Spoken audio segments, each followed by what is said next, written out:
Have you ever wondered how a 10,000 crore aircraft might change the game in the upcoming elections? It's a question that's been on everyone's lips since the Prime Minister started using this high-end aircraft for election rallies. This is privilege at its finest, and it's interesting to consider the potential impact this might have on the elections. Leaders across the nation are closely observing these developments. Mamta, for instance, is keeping an eye on both Modi and the India alliance, ready to align with whichever suits her best.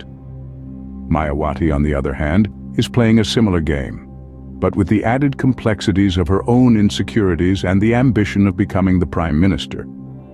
Then there's Kejriwal, whose impact hasn't been substantial. His team, except for Sanjay Singh, has proven ineffective. Singh's influence, however, is limited by his party's size, and hence, not many people are paying attention. As the PM takes to the skies, the political landscape below is shifting rapidly. The next move is anyone's guess. While the PM soars high, let's delve into the influence of other key players in this election. Tejaswi, a dynamic leader, is showing promise but lacks the maturity that comes with experience. Nitish, on the other hand, seems to be in a diffused state, his initial spark somewhat dimmed. Sharad Pawar remains an unpredictable force, his next move always a mystery. Turning our attention southwards, the leaders there march to the beat of their own drums. Their unpredictable nature makes it hard for parties like BJP to make significant inroads. A fascinating dynamic unfolds between Modi and Shah. Modi, it seems, is unable to effectively execute what Amit Shah intends.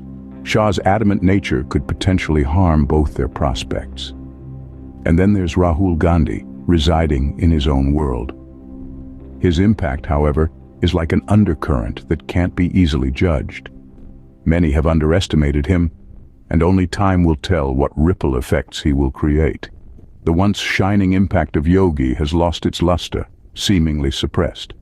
Meanwhile, Gadkari has been downplayed, his chances of winning mirroring that of his party. In the chessboard of politics, each leader is a potential game changer, their moves dictating the outcome of the elections. Now, what are the key points to take away from this political whirlwind?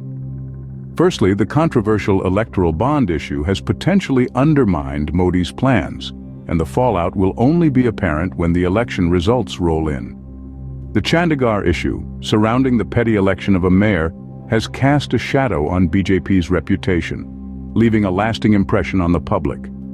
The government's credibility took a hit on the Ram Mandir issue. The sidelining of main leaders turned a potentially unifying matter into a liability.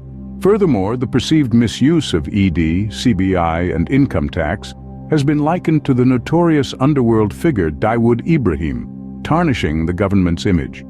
We cannot overlook the critical issues of jobs, free electricity, water, and inflation. These are major concerns for the 80 million people without work, creating a significant hurdle for the government.